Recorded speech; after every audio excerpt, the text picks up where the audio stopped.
O povo evangélico, eles têm costume de fazer campanha, né? Essas campanhas nessas igrejas, diz eles que é para sarar as pessoas, para curar o pessoal. É milagres, né? Diz que são milagres. Mas eu não entendo por que eles querem fazer essas campanhas dentro da igreja. Por que esse show, né? Por que todo esse circo é montado dentro do salão?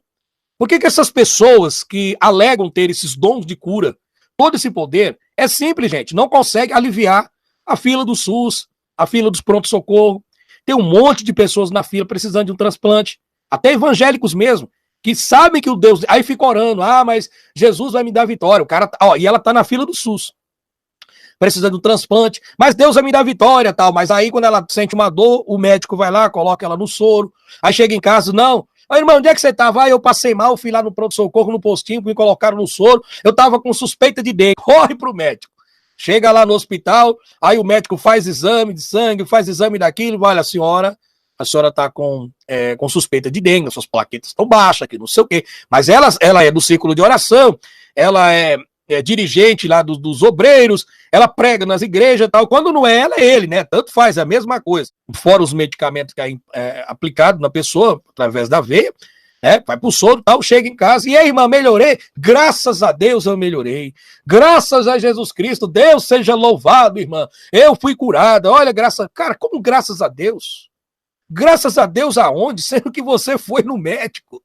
Eu não consigo entender vocês religiosos. Será que vocês não confiam na Bíblia de vocês? Agora, se no texto bíblico tivesse escrito assim, está alguém entre vós doente? Procure um posto de saúde, procure um médico e peça ao médico para receitar uma receita para que vós sejais curado. Está escrito lá isso? Não está escrito.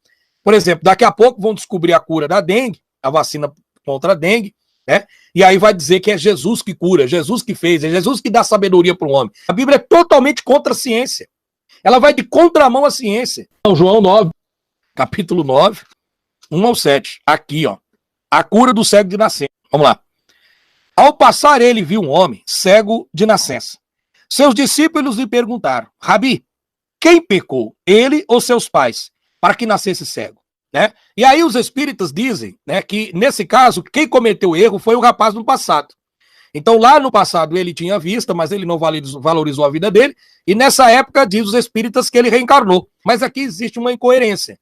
Agora veja, se existe um Deus de amor dentro da visão evangélica, se existe um Deus que cura, um Deus maravilhoso, um Deus que é bondoso, é misericordioso, como que esse tipo de Deus permite as pessoas nascerem desta forma?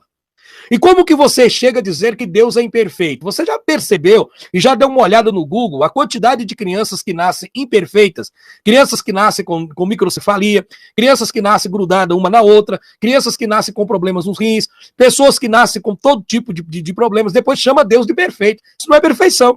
Rivanildo, mas isso aí é uma questão genética por causa do pecado. O pecado fez com que Peraí, mas a Bíblia diz no livro de Jeremias, o próprio Deus dizendo assim para Jeremias, olha, não temas, porque antes que tu viesse ao mundo, na madre te santifiquei e as nações te dei para o profeta. Te escolhi, eu te formei no ventre, quer dizer, então se esse Deus forma uma pessoa no ventre, automaticamente ele não é bom, porque se ele forma uma pessoa no ventre e forma ela imperfeita para ela entrar no mundo e sofrer toda uma história de uma vida, no caso, imagine se esse texto fosse verdade. Vamos supor que esse rapaz esteja com seus 20 anos de idade, né? E aí, de repente, imagina, ele passou 20 anos passando necessidade, passando aflição, porque não tinha ninguém para apoiá-lo, precisava recorrer a alguma coisa, porque na época, vamos supor assim, não tinha ruas asfaltadas, era muito difícil para sobreviver. Então imagina o sofrimento desse cara. É questão dos tanques de Siloé, né? Diz que o tanque, quando vinha o anjo, lembra o anjo lá, que vinha de vez em vez, vinha agitar as águas, e quem tivesse ali perto se jogava dentro daquela água, a tempo era curado pelo anjo. Quer dizer, Deus escolhia, é uma coisa muito esquisita. Parece que ele olhava o sofrimento das pessoas, mas ele sorteava, como se fosse um número de loteria. Olha, anjo, vai lá agora, agita a água, porque alguém lá vai pular, e quem pular dentro da água e for curado, beleza. Quem não curar vai esperar até eu decidir novamente quando é que eu vou mandar o anjo agitar a água para as pessoas pular ali no tanque, o tanque Betesda, né, desculpa, o tanque de Betesda para ser curado, entendeu? E aí então, diz que um paralítico estava ali, precisou colocar o cara lá dentro, era uma luta, porque muitas vezes o tal do paralítico tentava entrar dentro do tanque, mas não conseguia quando o anjo vinha agitar aquela água. Até então que o tal do Jesus apareceu e curou o cara. Agora imagina essa situação. Quanto tempo esse tanque estava lá? Quanto tempo esse Deus olhava lá de cima e viu uma série de pessoas com dificuldade, precisando de um auxílio, orando, jejuando, rezando, mas não, de vez em quando ele decidia mandar um anjo agitar as águas sagradas, e quem tivesse oportunidade fosse mais esperto, caísse lá dentro, era curado. É um jogo de loteria. Então, Mateus, capítulo 9. Vamos lá. Mateus, capítulo 9, versículo 27 ao 31. Partindo Jesus dali, puseram-se a segui-lo 2 cegos que gritavam e diziam: Filho de Davi, tem compaixão de nós. Quando entrou em casa, os cegos, aproximou-se dele, Jesus lhe perguntou: credes, vós que tem o poder de fazer isto? Eles responderam: Sim, Senhor. Versículo 29. Então tocou-lhe os olhos e disse: Olha só, seja feito segundo a vossa fé. E os seus olhos se abriram. Jesus, porém, os admoestou com energia. Cuidado, para que ninguém o saiba. Mas eles, ao saírem dali, espalharam a sua fama por toda aquela região. Bom, dentro desses 2 textos que eu passei para você, dentro da Bíblia, os caras foi curado. Dentro da Bíblia você vê assim coisas maravilhosas. Um livro religioso, como é esse livro bíblico que você tem aí, não é diferente. As histórias desse livro são tão ilusórias como qualquer um desses livros. Machados que flutuam, homem que anda sobre água, jumentos que podem falar a língua aramaico-arcaico,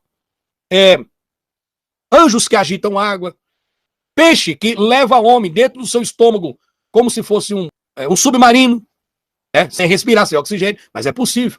Arcas que não cabem 1/3 da quantidade de animais do planeta. Que mais? Codornas que vêm alimentar as pessoas, pedra que jorram água, carruagens de fogo. Agora, para você saber se o seu Deus é verdade ou não, se existiu ou não, você vai fazer prova você mesmo. Não adianta, eu vou pesquisar para ver se Deus existe, eu vou para a internet. Claro que se você vir para a internet, vai encontrar uma infinidade de sites religiosos dizendo que, olha, Deus existe, porque Deus fez isso, porque Deus é isso. Mas eu quero ver na vida real. Eu quero ver no agora, no agir. Não conversa fiada. Ah, Rivanildo, mas passou um documentário na Rede Record que o cientista lá provou que a Arca de Noé existiu.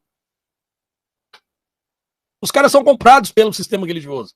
Os outros arqueólogos da Igreja Adventista do Sétimo Dia são pagos para falar aquilo que a igreja precisa.